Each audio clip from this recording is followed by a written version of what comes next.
ఒక ముఖ్యమంత్రి బాబాయ్, ఒక మాజీ ముఖ్యమంత్రికి సొంత తమ్ముడు దీని మీద ప్రత్యేక దృష్టి పెట్టి నిందితుల్ని శిక్ష పడేలాగా చేయాలని మొదటి నుంచి పోరాటం చేస్తూ ఉన్నాం. కానీ దురదృష్టం ఏంటంటే నిందితుల పక్షాన జగన్మోహన్ రెడ్డి సాక్షాత్తు కొడుకే నిందితుల పక్షాన నిలిచి కేసుని నీరుగారుస్తున్న తీరు ఇవాళ రాష్ట్ర ప్రజలు ఆశ్చర్యపోతూ ఉన్నారు. సిబిఐ అధికారులు కానీ మీడియా కానీ అందరూ కూడా మరి నివ్వెరపోతూ ఉన్నారు. స్పష్టంగా ఈ కేసులో అన్ని వేళ్ళు కూడా జగన్మోహన్ రెడ్డి వైపే చూపిస్తూ ఉన్నాయి. అన్ని వేళ్ళు జగన్మోహన్ రెడ్డి వైపు చూపిస్తూ ఉన్నాయి. విత్ సాక్ష్యాధారాలతో సహా సొంత చెల్లి సునీతమ్మ చూపిస్తూ ఉంది, సొంత కుటుంబ సభ్యులు చూపిస్తూ ఉన్నారు, సిబిఐ అధికారులు చూపిస్తూ ఉన్నారు. ఇన్ని రకాలుగా అన్ని వేళ్ళు జగన్మోహన్ రెడ్డి వైపు చూపిస్తూ ఉన్నా ఎక్కడా కూడా సొంత బాబాయ్ అనే హత్య జరిగిందనే విషయం కూడా ఇది లేకుండా నిందితుల పక్షాన నిలిచి ఇవాళ నిందితుల్ని బయటేయడానికి తాపత్రయపడుతున్నాడంటే దీంట్లో ఇంకా చాలా వెలుగులోకి రావలసినటువంటి అంశాలు ఉన్నాయి. ఆ రోజు చనిపోయిన రోజే వివేకానందరెడ్డి గారి హత్య జరిగిన రోజే హత్యని గుండెపోటుగా మార్చి మొదట విజయసాయిరెడ్డి మాట్లాడాడు, తర్వాత జగన్మోహన్ రెడ్డి మాట్లాడాడు. అందరూ కూడా దాన్ని గొడ్డలిపోటుని గుండెపోటుగా మార్చాలని, మభ్యపెట్టాలని తన సొంత మీడియా సాక్షి ఛానల్ నుంచి అన్ని రకాలుగా కూడా ప్రెస్ మీట్లో ఆ రోజు ప్రతిపక్ష నాయకుడిగా జగన్మోహన్ రెడ్డి మాట్లాడి బాబాయిని హత్య చేయించి ఆ హత్య సానుభూతితో అధికారంలోకి వచ్చి అధికారంలోకి రాకముందమో సిబిఐ ఎంక్వైరీ కావాలన్నాడు. అధికారంలోకి వచ్చినాకమో ముఖ్యమంత్రిగా వివేకానందరెడ్డి గారి మర్డర్ మీద వేసినటువంటి పిటిషన్ని, సిబిఐ ఎంక్వైరీ కావాలని వేసిన పిటిషన్ని ముఖ్యమంత్రి అయినాక విత్డ్రా చేసుకున్నాడు. ఇవన్నీ 2019 నుంచి 3 సంవత్సరాల పాటు సొంత తండ్రి లాంటి చిన్నాన్న హత్య చేస్తే ఇవాళ వరకు పట్టుకోలేనటువంటి అసమర్థుడు జగన్మోహన్ రెడ్డి కాదా? ఇవాళ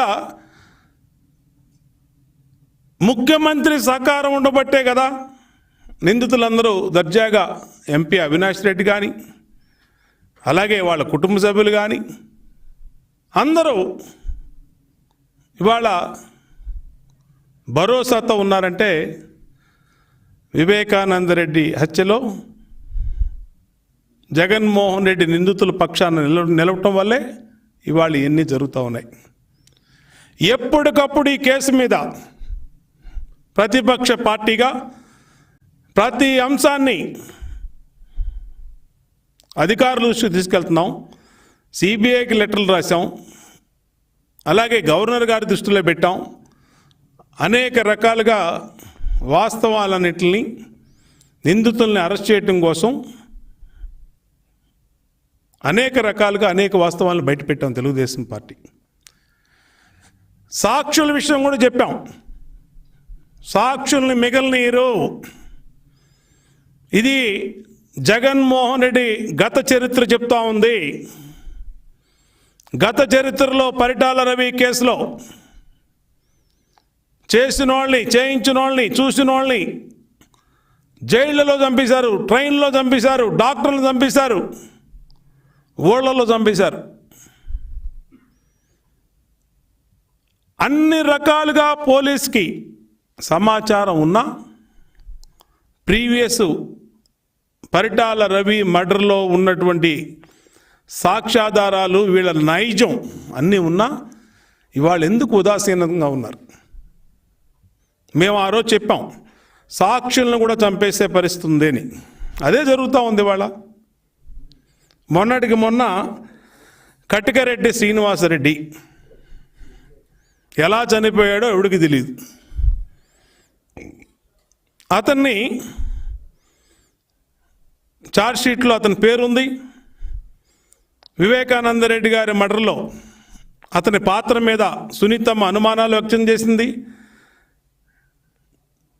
అనేక రకాలుగా వివేకానందరెడ్డి హత్యలో ఈ కటికం శ్రీనివాసరెడ్డి పాత్ర ఉన్నట్టుగా విచారణలో వచ్చింది. ఇవాళ అతను లేచిపోయాడు. ఇది మొన్నటి స్టోరీ. ఇదే వివేకానందరెడ్డి గారిని మర్డర్ చేసిన తర్వాత ఆ గొడ్డలి పోటుల్ని, గొడ్డలి దెబ్బల్ని కుట్టులేసినటువంటి సొంత జగన్మోహన్ రెడ్డి మామ గంగిరెడ్డి, ఈసీ గంగిరెడ్డి, ఆయన వెళ్ళిపోయాడు. ఎట్టా వెళ్ళిపోయాడు ఎవడు తెలియదు. ఇప్పుడు గంగాధర్ రెడ్డి, ఈ గంగాధర్ రెడ్డి వివేకానందరెడ్డి హత్య కేసులో సాక్షిగా పోలీసులు అనేక సార్లు ఇతను ఎంక్వైరీ చేశారు. సిబిఐ వాళ్ళు ఎంక్వైరీ చేశారు. ఇతను స్పష్టంగా చెప్పాడు, నన్ను కేసు ఒప్పుకుంటే ఎవరైతే దేవిరెడ్డి శంకర్రెడ్డి ప్రధానమైనటువంటి ముద్దాయి ఉన్నాడో 10 కోట్లు ఇస్తామని చెప్పాడు.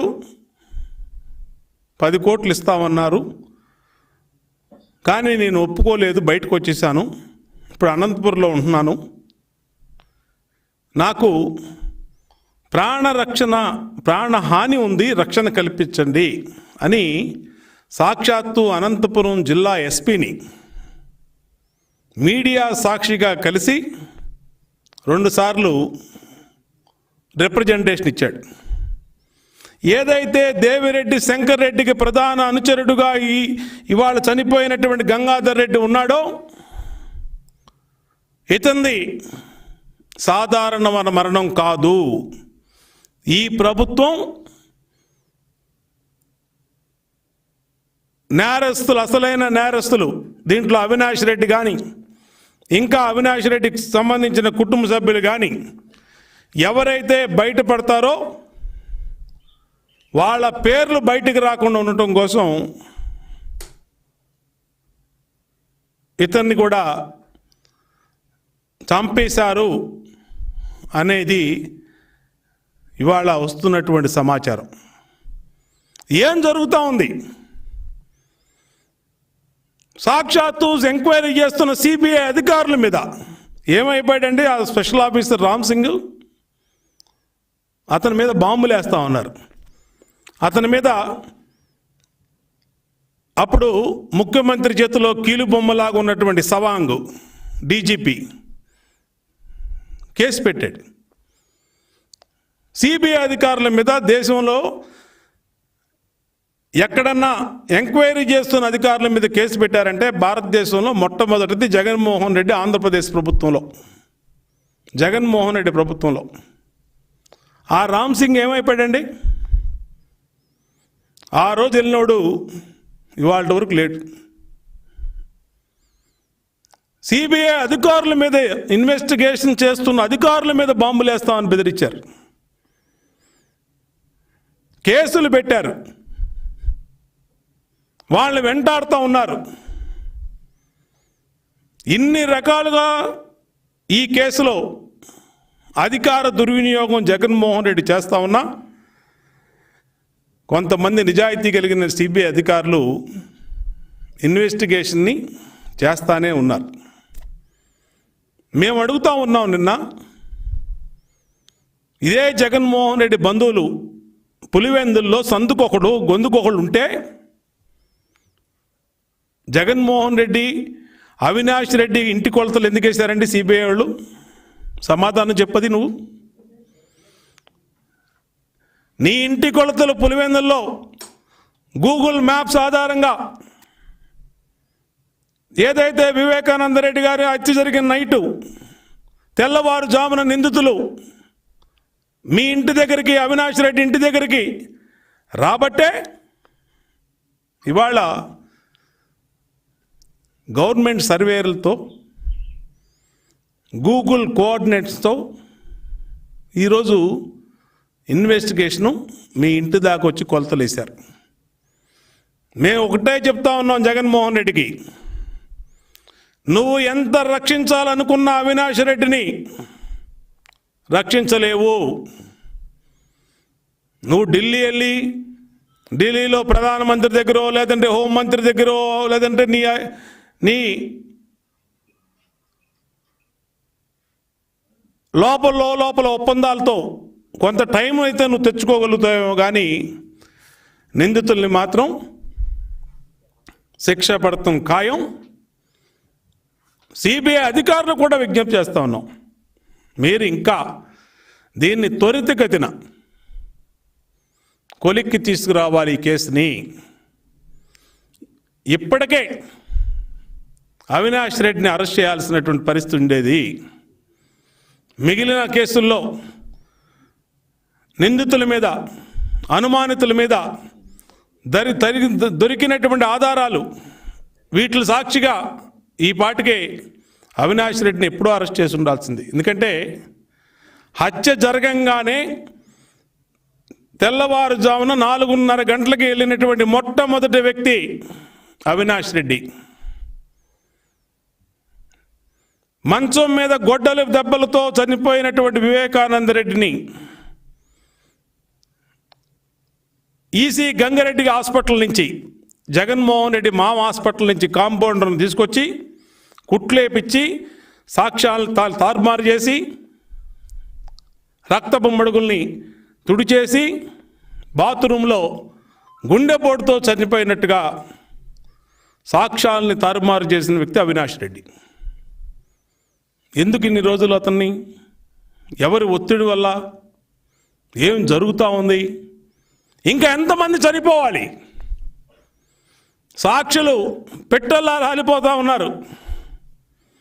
సాక్షిగా వచ్చిన వాళ్ళు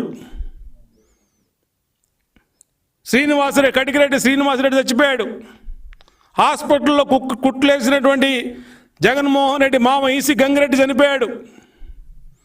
నిన్న గంగాధర్ రెడ్డి చచ్చిపోయాడు. ఇంకా ఎంతమంది చనిపోవాలి? కాబట్టి ఈ కేసులో అన్ని వేళ్ళు స్పష్టంగా సూటిగా జగన్మోహన్ రెడ్డి వైపు చూపిస్తూ ఉన్నాయి. అవినాష్ రెడ్డి కుటుంబం దీంట్లో పూర్తి కీలకమైనటువంటి పాత్రదారులు, సూత్రధారులు. దీన్ని నిగ్గు తేల్చమని, నిగ్గు తేల్చే వరకు కూడా అన్ని రకాలుగా కూడా పోరాటం కొనసాగుద్దని హెచ్చరిస్తా ఉన్నాం.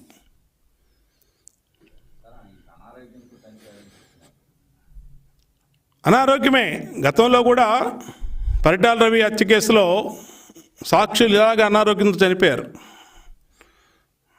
ఇలాగే అంటే అనారోగ్యాలు ఎప్పుడు వస్తాయంటే జగన్మోహన్ రెడ్డికి ఎదురు తిరిగి సాక్ష్యం చెప్తా ఉంటే అనారోగ్యంతో చనిపోయే పరిస్థితి వస్తుంది. అప్పుడు దాకా ఆరోగ్యంగా ఉంటారు.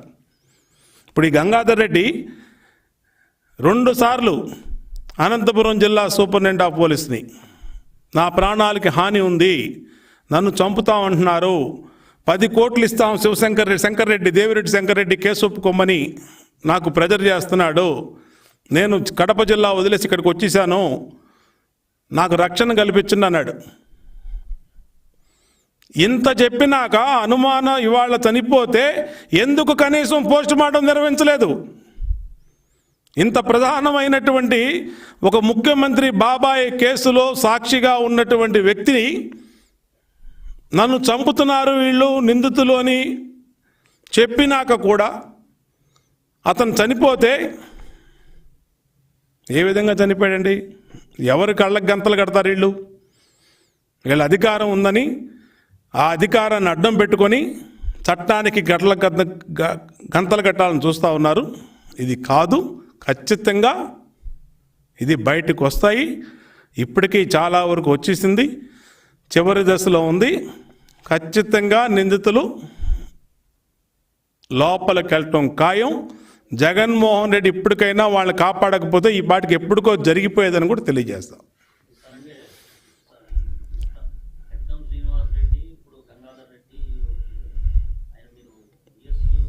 ఈసీ గంగిరెడ్డి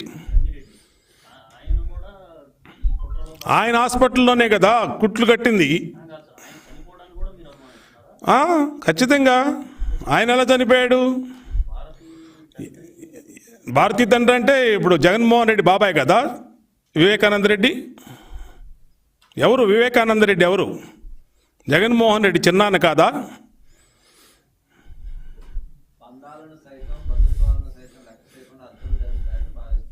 అరే బంధాలు లేవు, బంధుత్వాలు లేవు, complete money money money, power power power అంతే. చిన్నాన్న ఎత్తుకొని పెంచినోడు, పుట్టినప్పటి నుంచి పెంచినోడు, భుజాల మీద పెంచినోడిని గొడ్డలతో నరికి గుండెపోటం చెప్పినోళ్ళు. ఇంతకన్నా సాక్ష్యం ఏంటండి? ఎవరండి ఇది పుట్టించింది? మాకేమైనా సంబంధం ఉందా? ఆ రోజు ఏం చెప్పారు విజయసాయిరెడ్డి? చంద్రబాబు నాయుడు చంపించాడు అని చెప్పాడు.